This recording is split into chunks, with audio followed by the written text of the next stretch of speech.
നമ്മൾ അറിയുന്ന കമൽഹാസൻ ഒരു ഭാഷാ തീവ്രവാദി അല്ല. അദ്ദേഹം ഒരിക്കലും വെറുപ്പിൻ്റെ ഭാഷ സംസാരിച്ചിട്ടേയില്ല. സ്നേഹത്തെക്കുറിച്ചും സിനിമയെക്കുറിച്ചും കവിതയെക്കുറിച്ചും വാചാലനാകുന്ന കമലിനെയാണ് ഇന്നും നമ്മൾ കണ്ടിട്ടുള്ളത്, രാജ്യം കണ്ടിട്ടുള്ളത്. കന്നഡയെക്കുറിച്ച് പറഞ്ഞതും സ്നേഹത്തെക്കുറിച്ച് മാത്രമാണെന്ന് കമൽ ആവർത്തിക്കുന്നുണ്ട്.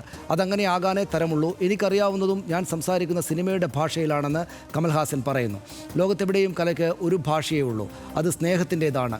അതിനെ ഉൾക്കൊണ്ട് നടത്തിയ പ്രസ്താവനയാണ് തെറ്റിദ്ധരിക്കപ്പെട്ടത് എന്നാണ് സിനിമയ്ക്ക് നിരോധനം ഏർപ്പെടുത്തിയ കർണാടക ഫിലിം ചേംബറിനോടും കമൽ വിശദീകരിച്ചത്. പക്ഷേ ആ ഭാഷ ചിലപ്പോൾ കോടതിക്ക് ഉൾക്കൊള്ളാനായെന്ന് വരില്ല എന്ന് അക്കാര്യം അങ്ങനെ ചൂണ്ടിക്കാണിക്കുന്ന ആളുകൾ പറയുന്നു. കോടതിയുടേത് നിയമത്തിൻ്റെ ഭാഷയാണ്. നിയമത്തിൻ്റെ ഭാഷയ്ക്ക് ചില നേരം സ്നേഹത്തിൻ്റെ ഭാഷ മനസ്സിലായില്ലെന്ന് വരും എന്ന് അദ്ദേഹത്തെ അനുകൂലിക്കുന്നവർ പറയുന്നു. അതാണ് ഇന്ന് കർണാടക ഹൈക്കോടതിയിൽ കണ്ടത് എന്നും അവർ ചൂണ്ടിക്കാണിക്കുന്നു. മാപ്പ് പറയണമെന്ന ആവശ്യത്തോട് ആദ്യം മുതൽ അയാൾ പറയുന്നതും കമൽഹാസൻ പറയുന്നതും അതാണ്, ലവ് വിൽ നെവർ അപ്പോളജൈസ് എന്ന്. സ്നേഹം ആരോടും മാപ്പ് പറയില്ല, സ്നേഹിക്കുകയുള്ളൂ. അത് ആവർത്തിക്കണമെന്ന് RDX തോന്നുന്നു.